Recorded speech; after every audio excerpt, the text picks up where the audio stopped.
Breaking news from Cam Newton's video blog. Turns out that foot injury from the preseason was worse than he let on, and he knew it. He says he couldn't run the week before the first regular season game, but he didn't tell the team.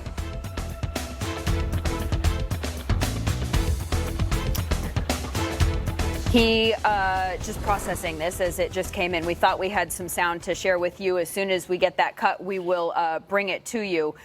He said that he knew at the end of the Tampa Bay game that he couldn't do this quarterback sneak, that he didn't feel comfortable with that, and then finally fessed up to the team that this was a bigger problem than perhaps they knew once the game was over. What do you make of this? Having clearly it not happens heard all very the time. much. I mean, like, I think people don't give football players enough credit. You play through a lot of injuries, you play through a lot of things, and so you feel as if you are Superman. You feel like as if you can play through certain things and that your 75% or your 80% is good enough. I remember having an injury, and there's been reports about a Liz Frank injury, and I want to put this out there. That's what ended my career. You're talking about with Cam? With Cam. That's what they were, yeah. So I had Liz Frank injury ended your career. Yeah, it ended my career. So I remember playing in Oakland and planning and getting landed on, and I felt like I sprained my ankle, which you play through sprained ankles all the time. And then the next play I go out and try to cut, and I couldn't move. And so at that point I was like, oh yeah, this is serious. So I get to the sideline, I try to tape it up. They did some different things, and then I jogged back out there, and I just couldn't do it. And so as a football player, sometimes we have to we got to be like saved from ourselves at some points. Yeah, and that's what he talked about. He talked about that. Kind of having to save himself from, the injuries. I think we're going to listen to it right now, but we'll listen to it. Yeah, he says, I was my own worst enemy. I needed to see that me at 80% was not okay, which is exactly what you just said. Let's listen in. I'm saying to myself, I'm like, well, it's hard for me to have energy when I'm hiding something, and I was hiding an injury that I could have easily said, you know what, coach, I don't think I'm ready. Maybe, I need to kind of consider sitting this one out for the betterment. And I told myself last year, before I put myself in jeopardy to hurt the team, I'll just kind of remove myself to put this team in a better situation. Coach came up to me and asked me, are you all right? Are you able to play? You know what I'm saying? And with that Superman title tag, you feel like, no, coach, I'm good. Let me play. But deep down inside, there's that voice that you're hearing. You're not as good as you think you are, but you can keep on getting by. And that's what I've been doing.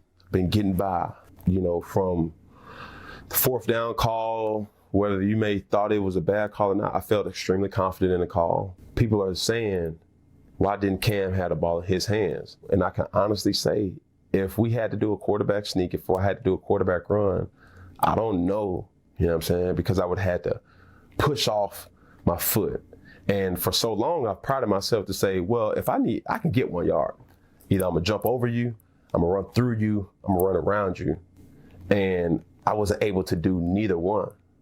And I think that's the thing that humbled me, is like, Cam ain't the player that he used to be. So my answer to that is, just wait.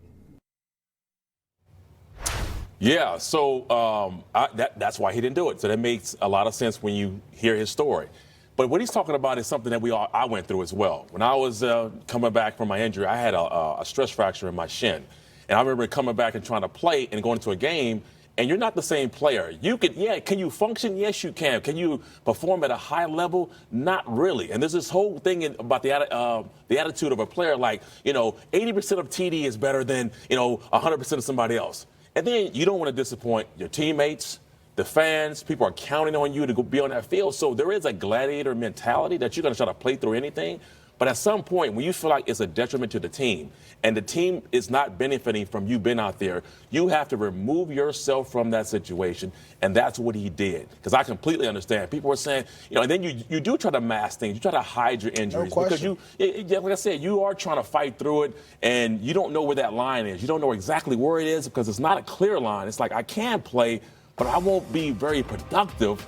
And I want my teammates, the coaches that see me out there. I owe it to myself to be out there grinding for this team. But sometimes it backfires on you. And it's just not healthy for you to be out there. And he took himself from that. Should he have done that before the Tampa Bay game? Like I said, there is no clear line of like when should I do it. He recognized it when he did. He was like, you know what? I've been trying to go through this for a couple of weeks, and it's just not working. I'm not healthy. I can't push off of my foot. I'm having an audible out of plays that I know that normally I will be able to execute. I can't do them anymore. So he's not benefiting the team by being out there. Where is the line, MJD? Because you want to be tough. You want to play through pain. Right. How do you know where the line is there as a player, like when to be honest with your coaches and training staff and say, like, this is actually really hard for me to do and I might not be productive out there doing it and trying to give it your best? So as a competitor, that's the toughest thing. You don't see that line, right? I remember playing with, Fred Taylor and hearing all the things about Fred, and people are calling him Fragile Freddie, but he had some serious injuries that he was honest about. I played with guys who played with torn hamstrings or hurt calf or whatever it may be, trying to tape it up and go out there because they want to help the team. Sometimes, and I think, first of all, we have to give Cam Newton a ton of credit. I mean, people are going to critique his the way he might have done it. People are going to critique the way he dresses, all those different things. But it's hard as a player to say, I'm wrong. As an athlete to say, it's my fault. Because our job, first of all, you're getting paid a lot of money to do a certain thing. So that's the pressure. That's added pressure on there, right? You have your teammates looking at you like, hey, bro, what's going on?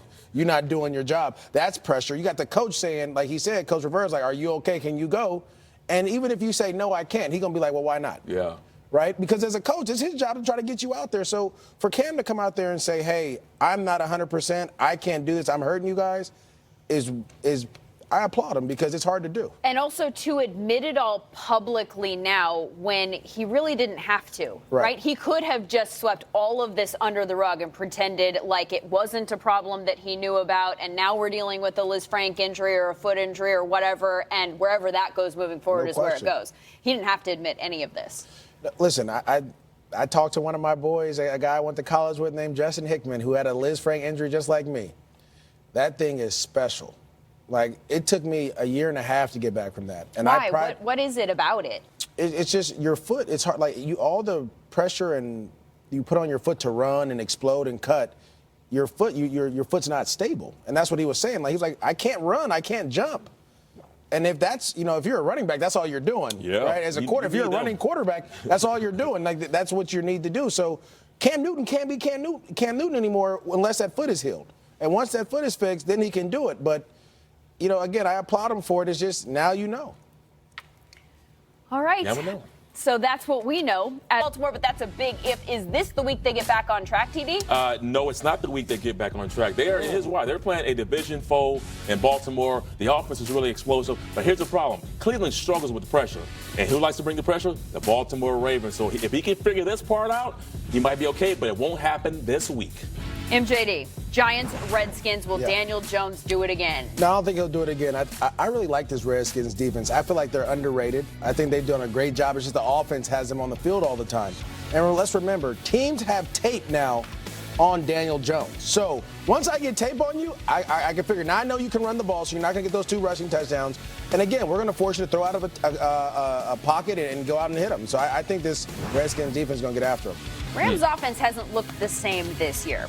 Bucs defense is 22nd in scoring. Is this the breakout game for that LAO? Well, they haven't looked bad either. I think the misconceptions that they look horrible. They just don't, but they look different than they did last year. They're not Showtime like they were last year. We saw this team, I think last year they had 8 explosive plays every single game. And so now you look at this team, they're sure, I think they had 6 explosive plays this season. Mm-hmm. All they need is 2 more. So I think this is the week they get it right. You see the big explosive plays that they had, and they'll be back on track. That's right, TD. Minnesota, Chicago, who has the edge? Dalvin Cook or the Bears defense? Oh, you're talking to 2 running backs. It doesn't matter what defense you're going against when you're running that TD Broncos system.